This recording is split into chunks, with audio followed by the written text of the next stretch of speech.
अक़ीदत-ए-इस्लाम channel के मुअज़्ज़िज़ सुनने वालों, अस्सलामु अलैकुम वरहमतुल्लाहि वबरकातुहू। आप सल्लल्लाहु अलैहि वआलिहि वसल्लम की ज़ात पर और आपकी आल औलाद पर लाखों करोड़ों अरबों खरबों दुरूदो सलाम। नाज़रीन इकराम, अक़ीदत-ए-इस्लाम चैनल में आपको खुशामदीद कहते हैं। आइए नाज़रीन, आज की वीडियो में जानते हैं कि ज़ुल्किफ़ल का लफ्ज़ी तर्जुमा क्या है। मुस्तनद रिवायात से ज़ुल्किफ़ल के बारे में क्या ज़ाहिर होता है, और मज़ीद जानते हैं कि अल्लामा तिबरी का ज़ुल्किफ़ल के बारे में क्या ख्याल है और गौतम बुद्ध का लक़ब क्या था। ज़ुल्किफ़ल के नस्ब का ताल्लुक किससे है, और ज़ुल्किफ़ल के बारे में अल्लाह ताला कुरान मजीद की सूरतुल अंबिया की आयत नंबर 85 और 86 में क्या फरमाते हैं, और मज़ीद जानते हैं आज की वीडियो में कि सूरत स्वाद की आयत नंबर 48 में अल्लाह ताला ज़ुल्किफ़ल के बारे में क्या फरमाते हैं। तो चलिए नाज़रीन, अपना कीमती वक्त ज़ाया किए बगैर बढ़ते हैं अपने असल टॉपिक्स की तरफ और जानते हैं आज की वीडियो में इन तमाम सवालात के जवाबात। जज़ाकल्लाह खैर। नाज़रीन इकराम, ज़ुल्किफ़ल का लफ्ज़ी तर्जुमा साहिब नसीब बनता है। तौरात में हज़रत ज़ुल्किफ़ल का जिक्र मौजूद नहीं, लेकिन कुरान मजीद में दूसरे अंबियाए कराम के साथ सिर्फ आपका नाम और फजीलत सूरे अंबिया की आयत 85 और सूरे स्वाद की आयत 48 में दर्ज है। अलबत्ता अहदीस सिहा आपके बारे में खामोश है। तौरात में चूँकि आपका जिक्र मौजूद नहीं, इसलिए आपका ज़माना, मकाम, नस्ब और हालात की तफसीलात पर्दा-ए-इख्फा में है। नाज़रीन इकराम, बाज़ मुस्तनद रिवायात के मुताबिक आप अल्लाह के एक बुरगुज़ीदा नबी हज़रत अलीसा के जानशीन थे। कुछ मौरिखीन के तज्ज़िये के मुताबिक हज़रत अलीसा का ज़माना 875 कब्ले मसीह से 780 कब्ले मसीह बनता है। इस तरह हज़रत ज़ुल्किफ़ल की पैदाइश या दौर 750 कब्ले मसीह के लगभग करार पाता है। नाज़रीन इकराम, हमारे कदीम उलमा में अल्लामा इब्ने जरीर ने मशहूर ताबी मुजाहिद के वास्ते से हज़रत ज़ुल्किफ़ल के मुतल्लिक जो वाक़यात नकल किए हैं, इन्हें पढ़ा जाए तो इसकी तस्दीक होती है कि आप अलीसा के खलीफा और जानशीन थे।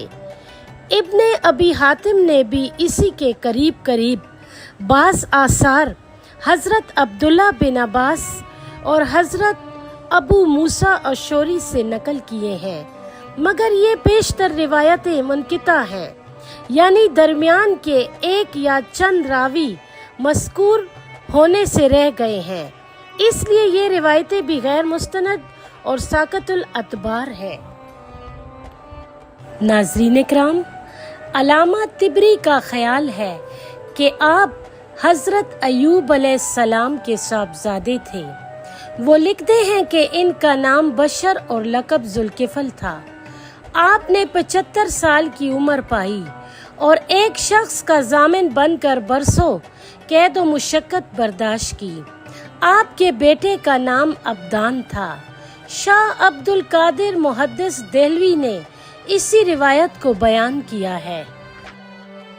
नाज़रीन इकराम, मुस्तनद इमाम अहमद हम्बल और जामा तिरमिज़ी में हज़रत अब्दुल्ला बिन उमर से एक हदीस मनकूल है, जिसमें एक फासिक व फाजिर शख्स का वाक़या मज़कूर है, जो पहले सख्त बदकार था लेकिन बाद में ताइब हुआ और अल्लाह ताला ने इसकी मग़फ़रत की बशारत इसी दुनिया में लोगों को सुना दी। हदीस में उसका नाम किफ़ल मज़कूर हुआ है, ज़ुल्किफ़ल नहीं। इसलिए ये हज़रत ज़ुल्किफ़ल के अलावा कोई दूसरा शख्स है।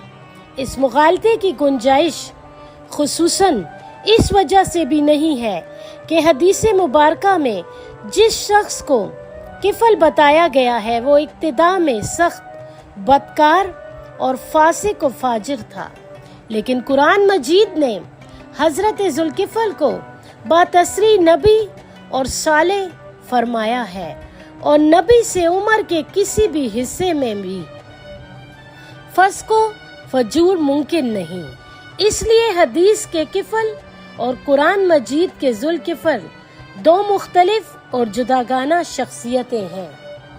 ناظرین اکرام، بعض محققین کا خیال ہے کہ حضرت ذوالکفل اور حزقیل ایک ہی نبی کے دو نام ہیں، لیکن دونوں کے زمانوں میں کم و بیش 200 سال کا فرق ہے۔ اگر ذوالکفل کو حضرت عیسیٰ کا خلیفہ اور جانشین تسلیم کر لیا جائے تو وہ حضرت حزقیل نہیں ہو سکتے، کیونکہ وہ حضرت عیسیٰ کے 200 سال بعد پیدا ہوئے۔ ناظرین اکرام، یہ بھی خیال ظاہر کیا گیا ہے کہ ذوالکفل گوتم بدھ کا لقب ہے، جو کپل وستو کے رہنے والے تھے، جس کا مرد کفل ہے، مگر یہ بھی محض ایک دلچسپ خیال ہے جسے قرآن اور حدیث کی کسی تصریح کی عدم موجودگی میں قبول نہیں کیا جا سکتا۔ ناظرین اکرام، جہاں تک ذوالکفل کے نسب کا تعلق ہے تو قرآن کریم نے یہ واضح کر دیا ہے کہ حضرت ابراہیم کے بعد پیدا ہونے والے تمام انبیاء کرام صرف اور صرف آپ کی نسل سے ہیں، اس لیے ذوالکفل بھی نسل ابراہیمی سے تعلق رکھتے ہیں۔ سورۃ الانبیاء میں آپ کا نام حضرت اسماعیل اور حضرت ادریس کے ناموں کے ساتھ مذکور ہوا ہے، اور آپ کے صبر و رضا اور نیکوکاری کی توصیف فرمائی گئی ہے، اور ان تینوں انبیاء کرام پر اللہ تعالیٰ کی خصوصی رحمتوں کے نزول کا اعلان فرمایا گیا ہے۔ ارشاد ہوتا ہے، اور اسماعیل اور ادریس اور ذوالکفل کو یاد کرو، یہ سب صبر کرنے والے تھے اور ہم نے انہیں اپنی رحمت میں داخل کیا، بلا شبہ وہ نیکوکار تھے۔ سورۃ الانبیاء آیت نمبر 85 تا 86۔ ناظرین اکرام، سورۃ صاد میں آپ کا نام حضرت اسماعیل اور حضرت عیسیٰ کے اسماء گرامی کے بعد مذکور ہوا ہے، اور یہاں آپ کی پاکیزہ صفت کی توصیف بیان ہوئی ہے، اور اسماعیل اور عیسیٰ اور ذوالکفل کا ذکر کرو، اور وہ سب خوبی والے تھے۔ آیت نمبر 48۔ قرآن کریم کے بیانات سے اندازہ ہوتا ہے کہ آپ کو بہت سے نامساعد حالات اور مصائب کا سامنا کرنا پڑا، جن میں آپ ثابت قدم اور صابر رہے۔